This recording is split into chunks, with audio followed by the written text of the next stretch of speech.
Assalamu alaikum, barka da shigowa wannan channel namu mai albarka. A darasin mu ne zamu bayani ne akan yadda zaka bude followers a Facebook, ko kuma in ce yadda zaka samu tarin followers a Facebook. To menene followers? Yawancin mutane dai mun san menene followers. In ba mu sani a Facebook ba, mun riga mun san shi tun a Instagram. Yadda kuke gani kamar a Facebook, a Instagram za ka gan shi ne daga turan da ka bude Instagram naka, za ga mutane sun fara following naka. Shi kuma Facebook sai dai kaga inda za a yi adding na friend. Sabanin a Instagram, a madadin a adding na friend naka ne, sai ne za ka kalla inda za a yi following naka. To a Facebook ma za ka iya mai da inda za a yi adding na friend naka ya kuma followers. Kana cika ko da surutu, kafin mu cika cikin bidiyon muna da mala afirma wannan bidiyon na mana subscribe ba, idan na mana alamar subscribe sannan kuma idan na mana alamar ƙararrawa.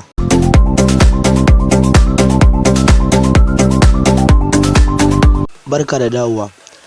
Abu na farko da zaka fara yi, zaka bude application naka na Facebook. Gashi nan kuna gani ya bude. Bari mu je mu kalla followers na wannan cikin account din. Ga abun da ake magana akan followers nan, gashi nan followed by 91 people. Bari mu shiga cikin wani account saboda mu ga ya zai nuna add friend ne ko kuma yaya. Gashi nan kamar yadda gani mun shiga cikin wani account daban. Bari mu duba. Gashi nan kun gani anan add friend ya nuna. Sabani in ka bude followers din kuma bari nuna add friend nan ba, sai dai nuna following. Bari mu je mu bude followers din mu a cikin ɗayan account din da muka fita yanzu nan. Gashi nan kamar yadda gani mun dawo asalin cikin account din da muka fara darasin mu ne. Abu na farko zaka fara a saman Facebook in ka za ka lawan su layuka guda uku.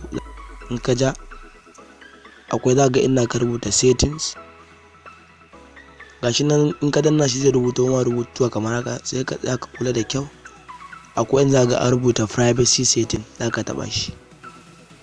In ka kula ka dubo an zubo ma an su rubutuka da dama, za ka duba ina ka rubuta who can send friend request, za ka danna shi zai bude ma kamar haka. Gashi nan yana everyone sai ka mai da shi friends of friend. Gashi nan kamar da gani yanzu mun riga mun sa following a cikin Facebook din mu. Yanzu duk wanda ko da mutum ya zo tura da friend request ba zai gani ba, sai dai ya following naka. Kuma daga zaran yayi following naka to shikenan za ka follower ko kwaya ɗaya ne, daga nan ka fara samun followers.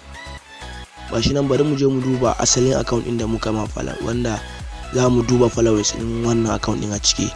Kamar da kuke gani gashi za mu shiga cikin ɗayan account din mu. Bari mu shiga nan, da mu searching account da muka sa followers yanzu. Dazu mun shiga nuna mana add friend, yanzu kuma za mu ga mai zai nuna mana. Gashi nan kamar yadda kuke gani ya nuna follow anan. A dazu kuma da muka shiga ya nuna mana add friend. Gashi nan za ka in ka danna follow, shikenan gashi nan yayi following ɗinsa. Idan wannan bidiyon ya burge ka, ka danna mana like sannan kuma ka danna mana alamar subscribe sannan kuma ka danna mana